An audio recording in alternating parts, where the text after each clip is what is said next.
नमस्कार साहेब. नमस्कार. आपण हे जे खत टाकलं आहे भूवैद्यम नावाचं, हो. त्याच्याविषयी पहिला अनुभव आणि आताचा अनुभव सांगितलं तर बरं होईल. आणि सर्वात पहिला आपला परिचय द्या साहेब. हो, नमस्कार. मी कृष्णाजी सदाशिव तथा नानासाहेब देशपांडे, राहणार कसबे तळोई, तालुका जिल्हा धाराशिव येथील शेतकरी असून मी यावर्षी भूवैद्यमचं खत आणलेलं आहे व कांद्याच्या रोपासाठी ह्याचा वापर केलेला आहे.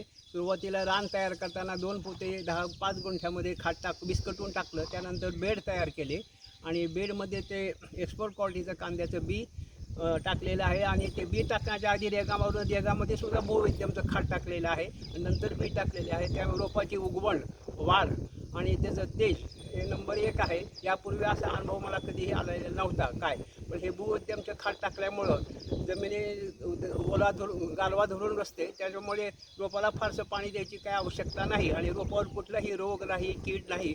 रोप तेजदार आहे, हिरवगार आहे. इतर लोकांच्या रोपापेक्षा तुलना केली तर लोकांचे 50% रोप कांद्याचे वाया गेलेले आहेत. पण अशा परिस्थितीमध्ये सतत पाऊस असताना सुद्धा हे खत वापरल्यामुळे हे रोपाची क्वालिटी चांगली मेंटेन झालेली आहे, हिरवगार आहे. त्यामुळे इथून पुढं मी कांद्याची लागवड करताना सुद्धा भूवैद्यमचं एकरी 10 ते 15 पोते खत वापरून कांद्याची लागवड करणार आहे.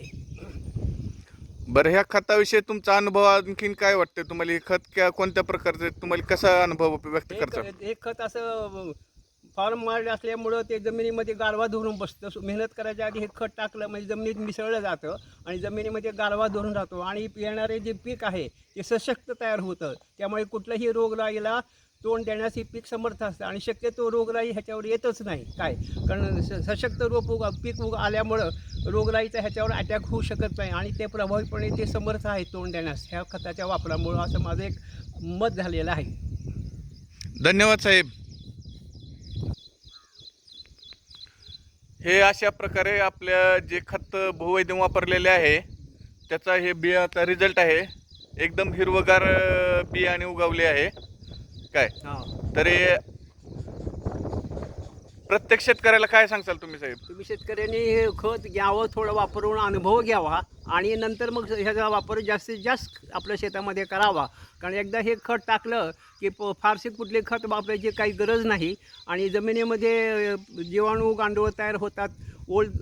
धारणाशक्ती जास्त निर्माण होते त्याच्यामुळे आणि पीक चांगलं येतं, सशक्त येतं. कुठलेही अटॅक त्याच्यावर पडू शकत नाही. त्यामुळे माझी शिफारस मी सगळ्यांना विनंती करतो की सुरुवातीने शेतकऱ्यांनी 1-2 पोते वापरून नेहमीसाठी हे खत जास्तीत जास्त वापर करून आपली शेती चांगली व्यवस्थित पिकवावी आणि चांगल्या विषरहित मुक्त माल समाजाला देऊन त्याच्यापासून फायदा आपलाही करावा आणि समाजाचा पण करावा, अशी विनंती आहे.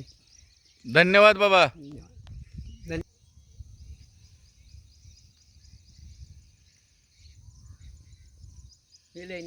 हे अशा प्रकारे बी आलेले आहेत.